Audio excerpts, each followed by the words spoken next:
and he talks about loving people, and when you love people, you love it all. It's just like my wife loves me in spite of me. And yeah, she's told us that. Did she? Yeah. Well, one of these days, right to the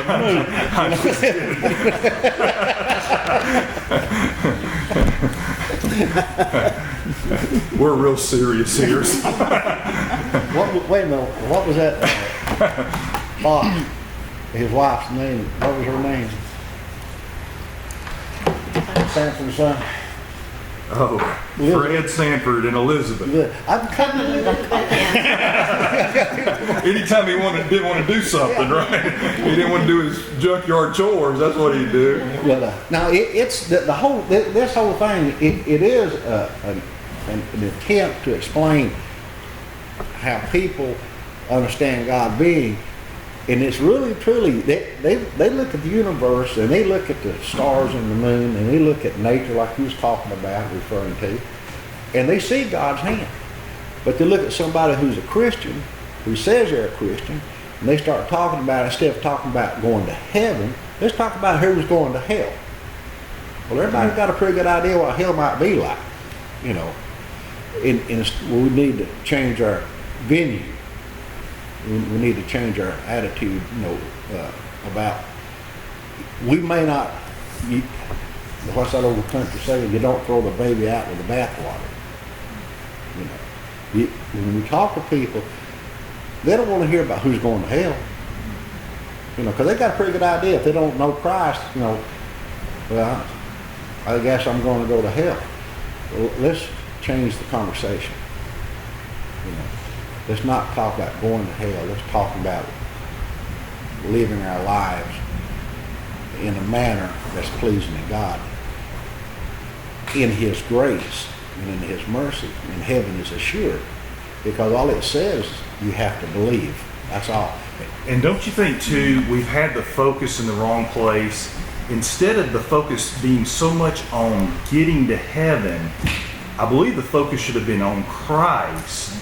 And Christ being everything. Christ is life. Christ is heaven. You know what I'm saying? And I think that's where, we and I understand. Yeah, I don't want to go to hell. Yeah, I understand that. But I think the focus has been more on heaven as it has been on Christ. And that's where the focus needs to be, is Christ is life, and He's your real life. And so thus we leave it short. And it's like, okay, am I in heaven? Am I not in heaven? No, how about Christ is my real life, and heaven forbid that Christ would want to do something immoral. Heaven forbid that, Christ would have anything to do with sin, right? I agree with that, because for me, when I was growing up in the Catholic Church, I was so scared of dying. I would be playing outside with the neighbors, and I'd come running home and grab my mom and pull her aside and say, I'm afraid of dying. Because every time I walked inside the church, there Jesus is. I thought, that's how I'm dying. Wow. Right there. And as a kid, that terrified me, because I could still see that crucifix that the church had. Anyway,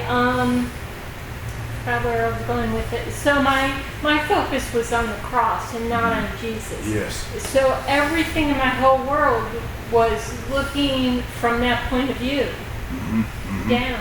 Yes. And when you change your focus, in the Catholic Church, for me, the story ended on the cross. Right. Because that's where they had ended it. It's a partial gospel. But I didn't realize that's where the story begins. Right. Yeah. Right there. That's where the story begins. Right.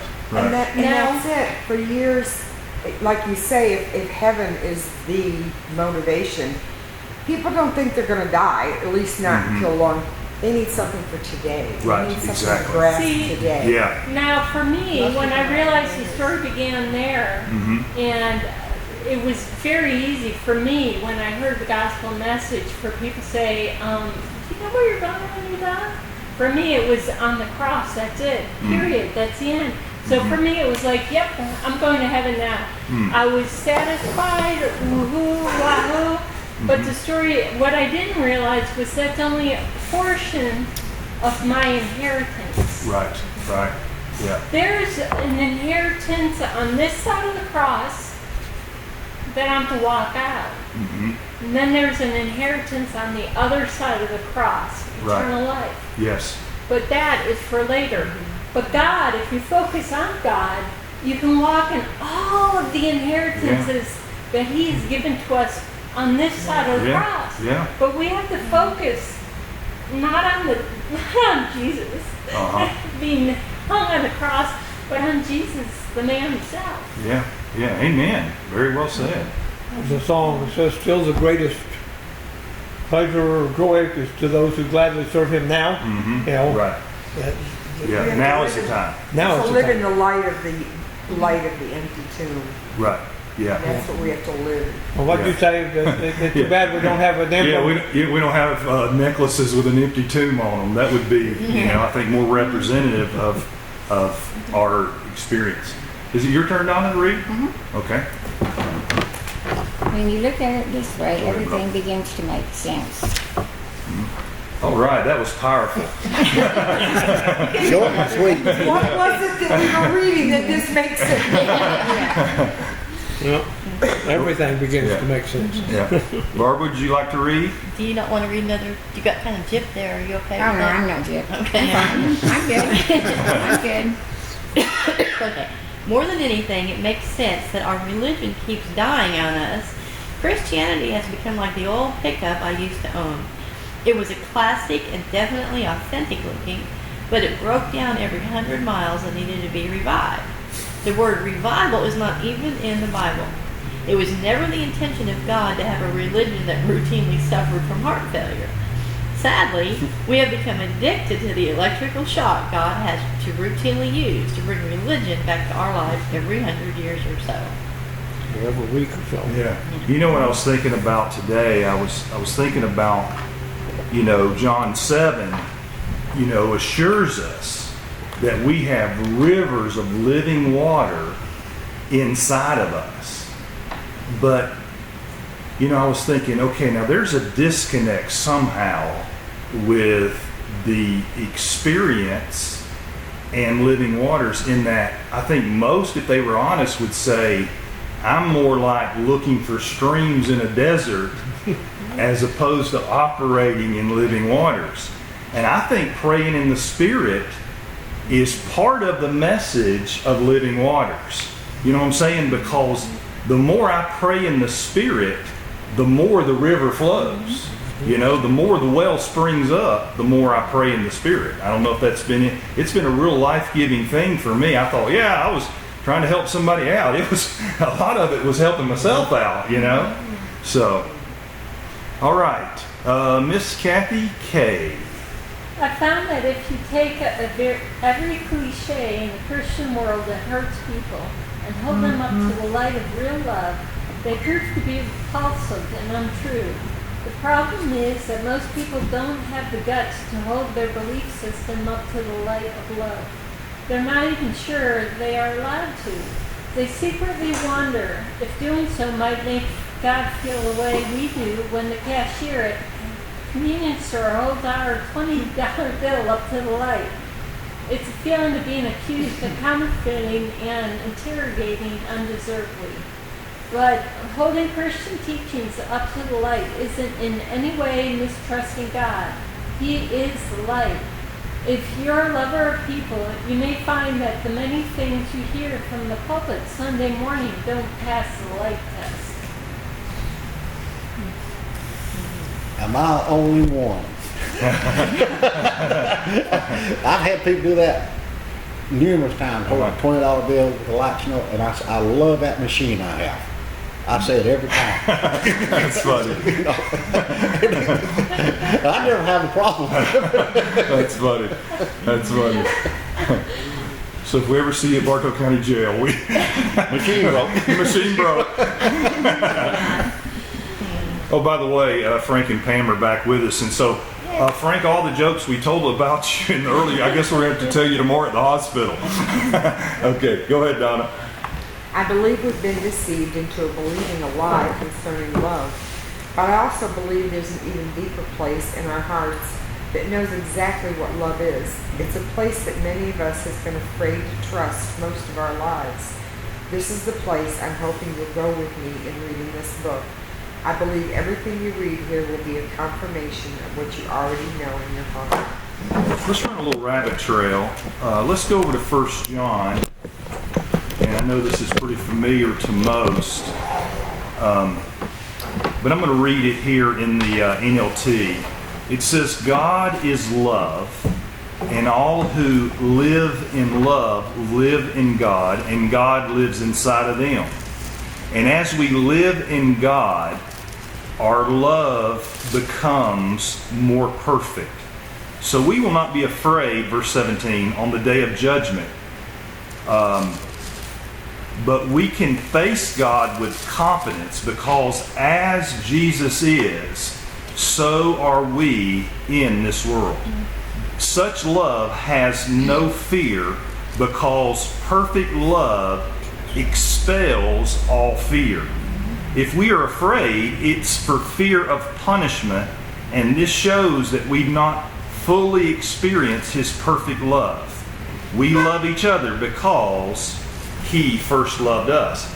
So, it's interesting to me, because I can't tell you how many times people said, Pastor, you need to put aside this grace thing and you need to start preaching on the fear of the Lord. It's the fear of the Lord that these people need. I can't tell you how many people have told me that before. And so I started thinking about this verse, this passage right here, because fear and love are absolute opposites.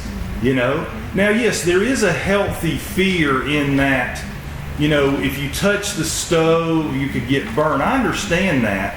But if you look at even the word fear in the New Testament, it is an awe and a reverence more so than I'm scared context. And so, we don't need more of I'm scared. We need more of love, because that is absolute the opposite of I'm scared. And I always like to point out too, in context, this is talking about standing before God. That's the context right there. It's about, am I going to be judged? Am I going to get the royal flush? Is my life going to be shown up on the movie screen? All those things you hear, and it's the opposite of love. I never thought of it, but fear of God, rather than fearing His chastisement, I think my quote, fear of God would be that I would displease Him or hurt Him. Mm-hmm. Mm-hmm. Not that He's going to punish me, right. but that I would do something that you love someone enough that you don't right. want to do anything. Right. Yeah. Yeah, absolutely. Yeah. You want to please God, right? I mean, you don't want to, I think I'll purposely displease. That's not the heart of a true believer. It's just not the heart. Yeah. All right. Miss Elaine. Could you imagine me holding my 9-month-old son, Jude, in my arms and telling him that under no circumstances would I share my glory with him? What if I lovingly told him that if he disobeyed me again and again, I will pour gasoline on him and light him on fire? What kind of father would I be if I explained to him that he needed to give me 10% of everything he had, or I would withdraw my hand of protection from his life and allow the fires of hell to swallow him? What if I told one of my daughters that she was put here on this earth to be a servant and a slave to me? Could you picture me telling my children that I've written everything about me down in a book, and unless they read it every day of their lives, they will never know me? What parent would purposely inject their child with a terrible disease as a punishment for disobedience? What father would turn his head away from his son or daughter the moment the child made a mistake? Grace watched their great-granddaughter, Kaylee, and she was absolutely smitten, with Kaylee. And so it does make me think about, a baby, or if you have a grandbaby or a great-grandbaby, as that's a shocking paragraph to read, but there is some truth to be found in it, in that a lot of times we see God as a much worse father than we do our earthly fathers, which we know he's a good father, right? And so a shocking paragraph, but there is some truth to be found in that paragraph, I think. Well, I was reading in Ezekiel, I don't know what that, 7, 6, I don't know. And God comes out and he says, okay, Ezekiel, tell these people that I'm going to withdraw. And he's going on and on. And, when I withdraw, I'm going to give you guys the punishment I've been giving the enemies. And I thought, if God withdraws from my life, there is no protection. Mm-hmm. There is no hope. There is nothing. Mm-hmm. God is the Lord of Catholic Press. Mm-hmm. Yeah. But if you imagine instead of, I've got this God who's, with a fly swatter, boom, boom, boom, boom. Well, imagine just the opposite of that if he leaves. Mm-hmm. Yeah, and that's why Hebrews 13:5 to me is so important. I will never, never, never leave you. Mm-hmm. It's 3 times in the Greek. I will not, I will not, I will not leave you. And he's such a good father. Mm-hmm. His protection, his provision, his everything. But the thought of an absence of God is more fearful than having a father figure of God saying, no, I'm not going to give that to you right now. But No. and I would admit, I've had honest thoughts. You read some of the Old Testament, you go, oh my goodness. You know what I'm saying? I mean, let's be real, especially if you kept mixing covenants and you didn't know that there was a new covenant that had, replaced the old. You're like, oh my goodness, well, I hope he had a personality change somewhere along the way, Right? I mean, I hope I'm not the only one that thought that, All right, Charles. Now come with me on a journey to the heart of God. I would like to take you through this amazing passage. I'd like to show you something that could change everything for you. I want to invite you into your own heart and show what already exists there. Now, is there not a verse in the Bible, I don't know where it's at, that even a child has an inherent put into their heart the knowledge of good and evil? I think he's referring to Romans 1, I believe. Okay. That even all creation, Right. and that's why, you think about it too, that's why people put a totem pole up, or a coconut or whatever, because, there's an innate thing inside that there's something bigger than you. There's a creator, and you'll pretty much worship anything if you don't know. You think of Paul and the unknown God, right? I think that's an interesting read there, with Paul and the unknown God. Yeah. All right, I think it's my turn. All right. Which one is the last one you read? I can get this one here. Oh, I get that. If you're ready, open your heart and turn the page. We have arrived at chapter 3. Go ahead, Dallas. I was winning 4-0 when the visibly frustrated doctor began to reset the game board for another round of Candyland. Even at 8 years old, I was snickering to myself because I knew why I was there. The irony has caused me to chuckle to this day. My parents had taken me to a child psychologist because I struggled with severe depression and uncontrollable anger. Among other things, I would blow my temper if I lost at a board game with one of my brothers or sisters. Losing a game pulled some kind of anger trigger within me and I lost control. I have murdered every character in Clue, and I did it in the living room with the tennis shoe. I hated losing. I was just thinking, Florida State and Ohio State were playing for the national championship in football a few years ago. And Ohio State was favored greatly, but they didn't win the game. And my grandson couldn't understand it and took it real hard because his dad had convinced him that nobody could beat Ohio State. And that's just the picture of the father and the son And he was struggling, wasn't he? He was visibly upset, crying. Because Ohio State was losing to Florida State because of what his dad had said.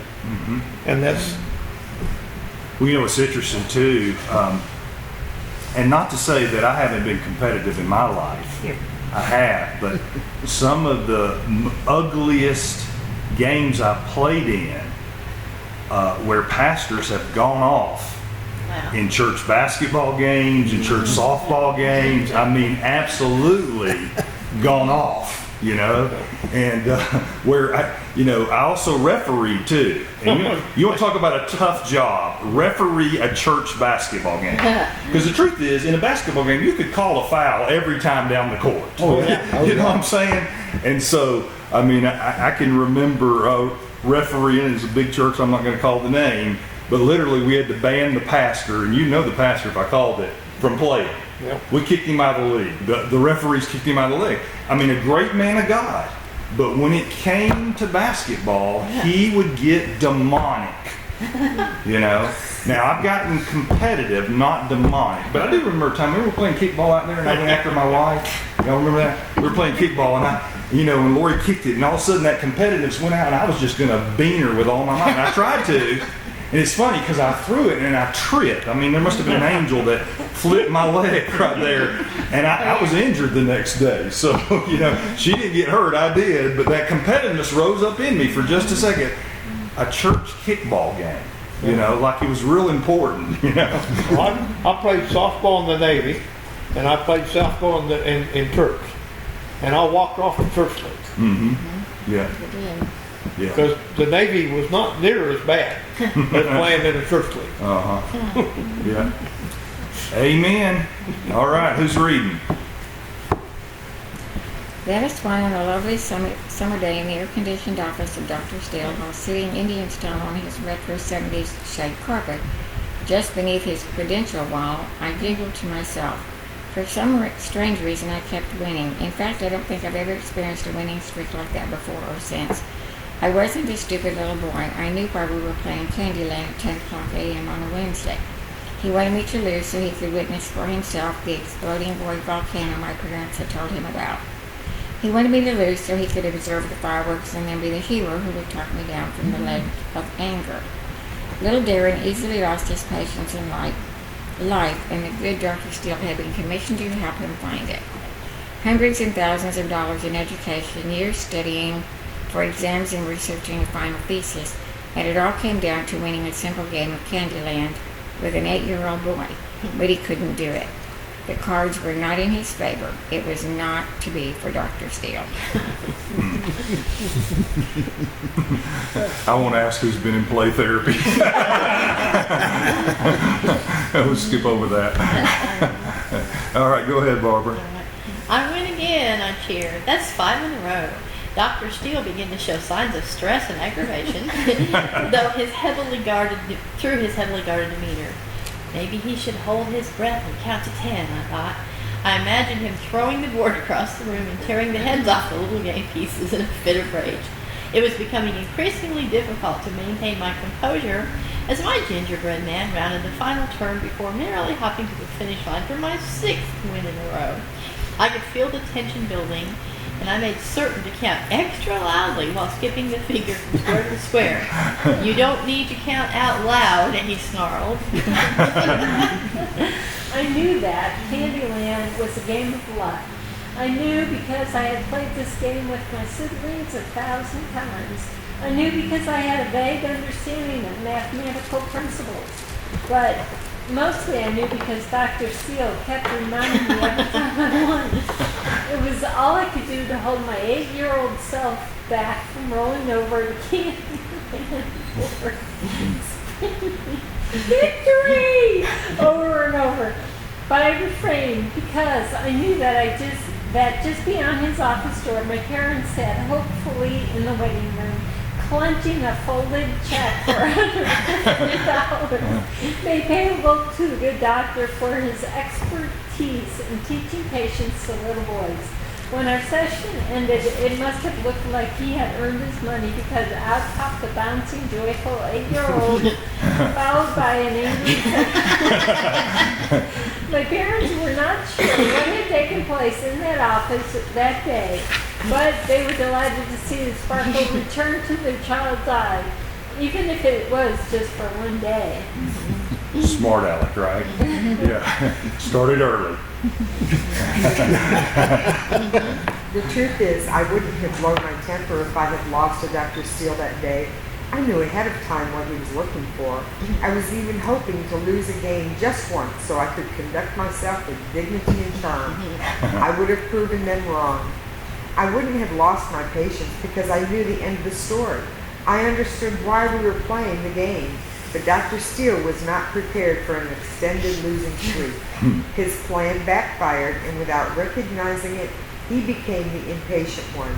I have laughed about that experience for almost 35 years. Believe it or not, Dr. Steele did teach me about patience that day. I learned that when you can see the heart of something, you will not become so easily stressed or angry at the things that surround it.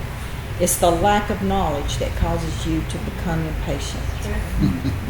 Yeah, I want to comment here. I've often made the statement, you find out where someone's heart is when the answer's no. You know, you can think about it in your family and you know, your friends. Everybody's with you when the answer's yes. Right. But if the answer's no, we're going to really see what the heart condition's like. And I've just, that's been my observation for many years, and I've found it to really ring true when the answer's no.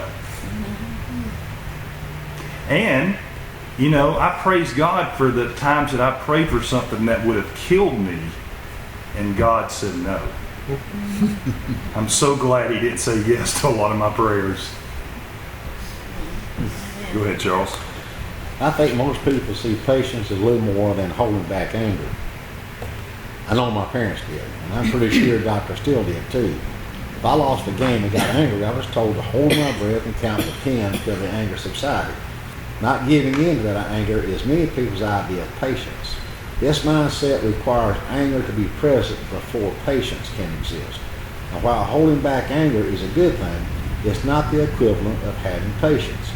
It is, in fact, the opposite. Sadly, today, when we say love is patient, many of us interpret it to mean that love is really angry, but it holds back from releasing anger. As a result of this skewed thinking, many have swallowed the notion that impatience is a characteristic of love. That's a very interesting thought, isn't it? Very interesting thought.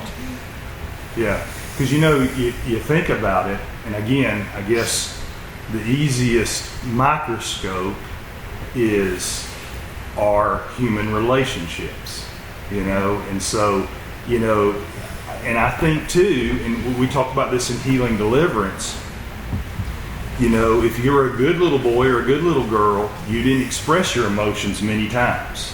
You know, you just held it in. Well, the problem with that is if you don't have a release, eventually the volcano is going to blow, you know. And I was a stuffer. I don't know if anybody else was. What? A stuffer. Stuffer. Yeah.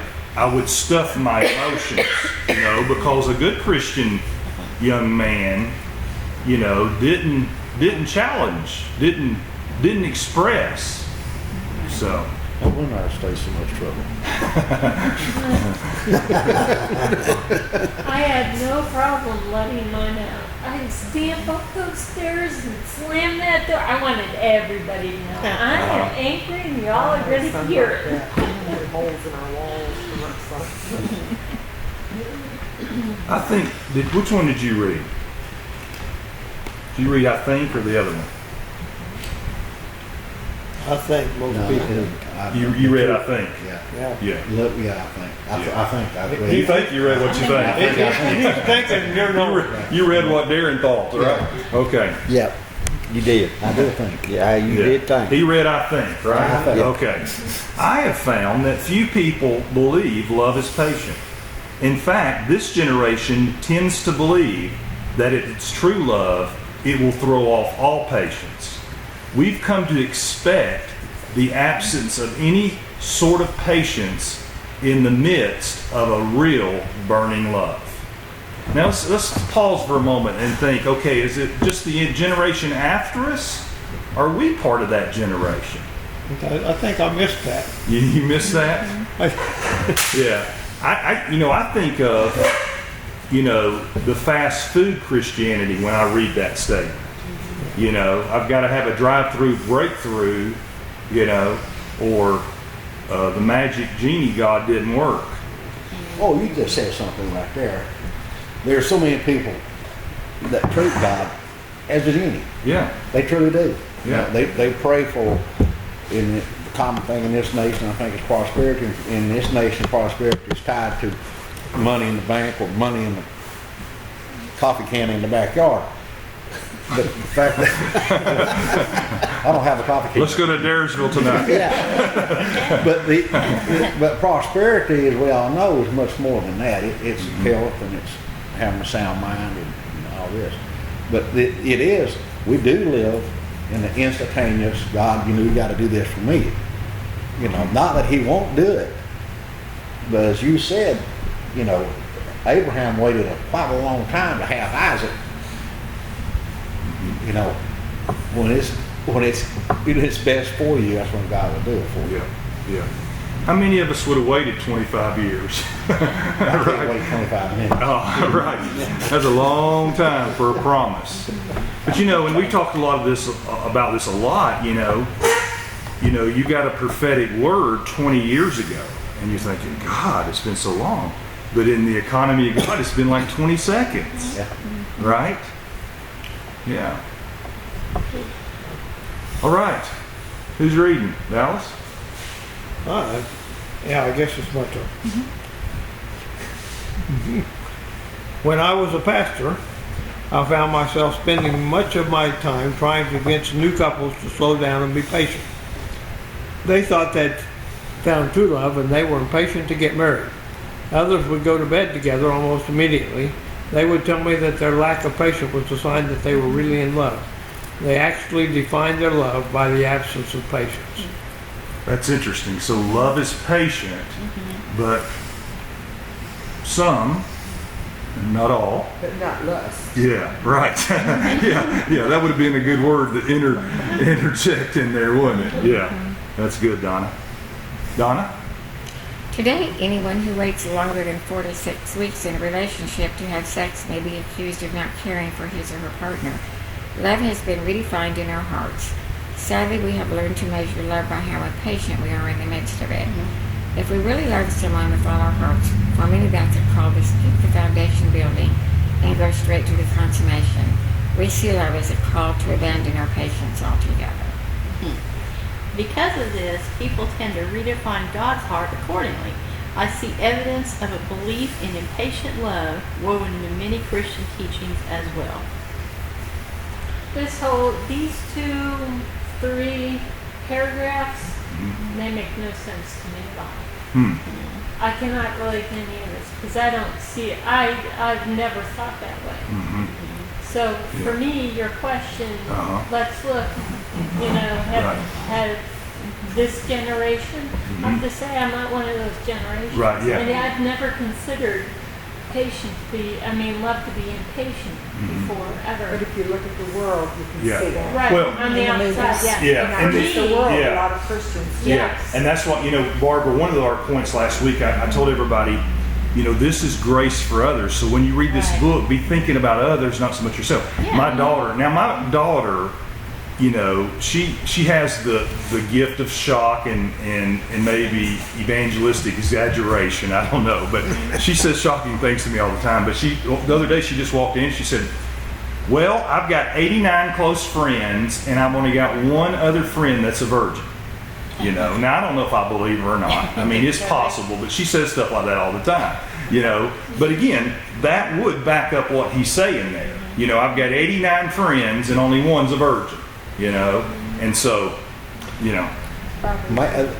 There's a fellow out there on the railroad, name is Gary. Every morning, he sends me a text from Maine, either with a Episcopalian priest, prayer, or whatever, or a Bible verse, you know. Before he left the railroad, he and I were talking, and he told me, and at that time Garrett was 38, 40 years of age. I don't know when he done this. He said, I took a vow of celibacy. Oh, really? He goes, yeah. And he told, I backed him up. I thought it was great.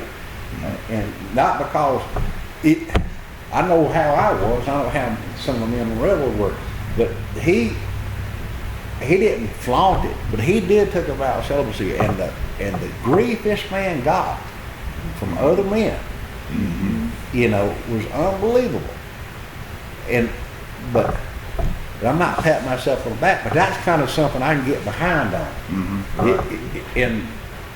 And I had a position, so I could use my position to tell these guys, are you stupid? You gonna get mad at him because you don't have enough intestinal fortitude to do what he's doing? You know, did you? No, that's not the point. I said, he's willing to do it. He's setting a good example. You're gonna criticize him for it? So that's how people who do maintain that, it's a testament to their desire to do for themselves. Right. And that's so good, Charles, because you would think, I mean, you know, I've got a 20-year-old and a 17-year-old in Christian school, and there is massive peer pressure instead of support in Christian school. There's massive peer pressure the other way, you know, so it should be something celebrated, commended, as opposed to ragging someone. You know, it's really, really sad. Well, and that's the whole in the whole moral dilemma in the world today. You know, all you have to do is just look at the battle that's going on, not only in America but across the world. Right. You know, if you're good, we are going to attack you and bring you down because of, you know, that whole. It's like, and some of you ladies might not know these names, but it's like Tim Tebow and Russell Wilson. Both of them have decided to wait till marriage, and they are absolutely crucified in the press. Wasn't you there know, Brady or something that did, and they really weren't apart? Tom Brady or somebody? Well, Tom Brady was on the opposite end. Oh, okay. Sorry. I don't know. He had a few children out of wedlock, But I think. do know, like you say, you think in Christian school, but it's a shame because they're not getting the love in this teaching. But when my kids got out or were in the midst of Christian school and church their whole life, to find out how many of their friends truly, we didn't go to movies, but to find out that most all of them really did. Right. And that the Virgin, Renee, to find out that most of her schoolmates were not. Right. And right. so, yeah, it's, and this is, you know, they're in their 40s, so this is not just today. Well, now that we understand our grandparents got their education out behind the barn, so I found out it's not just an old thing. Well, this is a question then. The people who maintain their integrity up to the point of marriage, and the people who rag them, are they embarrassed by what they chose to do? Are they ashamed of what they chose to do? Comparison. I sure don't seem to be. But I think too, you find people in their insecurity that try to tear down others. Right. You know, so I think that's an element of it in that, okay, I'm insecure. And, you know, of course, doing healing deliverance, you know, I can't tell you how many hundreds of people who have been married 4, 6, 7 times, you know, who so regret a lot of their choices, you know. And then you got to throw the whole sexual abuse factor in there as well, that a lot of people don't realize that when you're molested, sometimes you can go either way. You can become promiscuous, or, you know, you can totally shut down totally. And so there are a lot of factors that go in there as well. So it's just not a straight across the board formula for sure. So, but there is a valid point in it, I believe. Well, I think your question is, would anybody here wait that long? I've waited more than that length of time, and let me tell you, it's hard. Right, right. It's really hard, especially when you receive multiple words. Right. Right. And you're wondering, okay, when is God's timeline, Mm-hmm. in this whole thing? Right. But the fact of the matter is that I don't think, whether you're in Christian school or not, it would be nice to have the church speak up on this subject Mm-hmm. Right. instead of steering away from it. Mm-hmm. I know I can speak on the subject to my nieces and my nephews now. Oh, that's Aunt Kathy. We know how she is, that thing. But if I don't say it and speak to them on that level Right. about the truth that I knew, and the only way I knew because the church wasn't teaching it and I wasn't getting it from anywhere else, so I searched it out on my own. Spiritually, why not? Mm-hmm. Okay, here's why not. This Right. is what happens. Okay? Right. Let's just look at that alone, guys. I'm talking to my nieces and nephews. Mm-hmm. Do you understand what I'm saying spiritually? That will roll over into your life as you know it now. Mm-hmm. Do you really want to go down that way?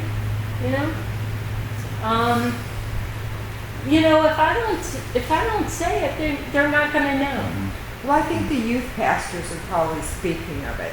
But if these children do not have that intimate relationship with the Lord, to where their love, they want to please the Lord, and they see the reason why about a couple becomes one, then they're not going to get that whole concept.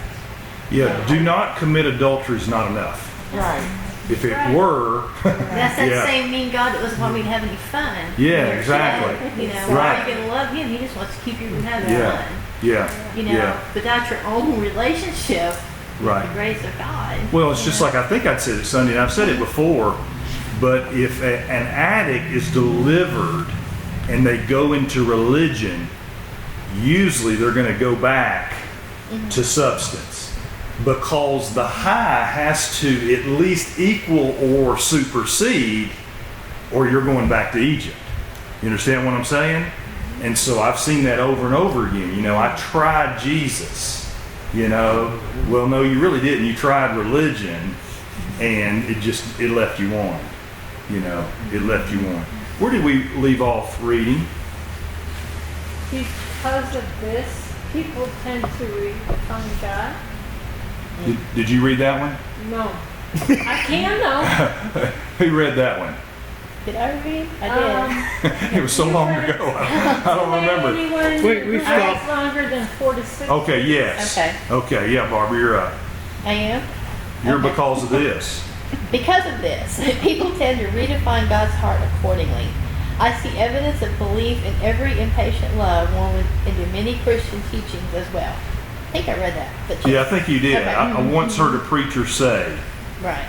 let's read that one, Kathy. Okay, I once heard a preacher say that if we keep making the same mistakes in life, God will finally get to the point where He will lose His patience with us, and He'll teach us a lesson we won't soon forget. I'm not sure what was more heartbreaking, hearing Him say something so heartless, or listening to the wave of amens He received. If this is true about God, we're all in the heap of trouble. Isn't that funny? I've been in services like that, where, God's going to blow somebody up and sisters are going, amen, amen. But I think that I wonder if it was her issue, if she would be amening so loud, So, you know what I mean? Yep. Yeah. Yeah. If we've been talking about gossip. Yeah, exactly. Yeah, been talking about a little gossip and slander. I wonder if she'd been amen. I wonder if she was the Jezebel of the church, and they were talking about beer that morning or whatever, So we're going to stop right there because it's after 7 o'clock.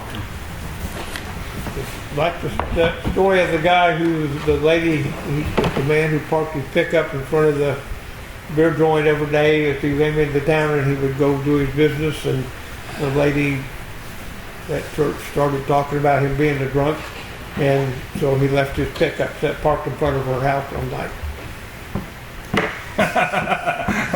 That's funny. They probably shut that down, didn't they? That kind of guy. It's like the time Dallas and I were reaching in the beer cooler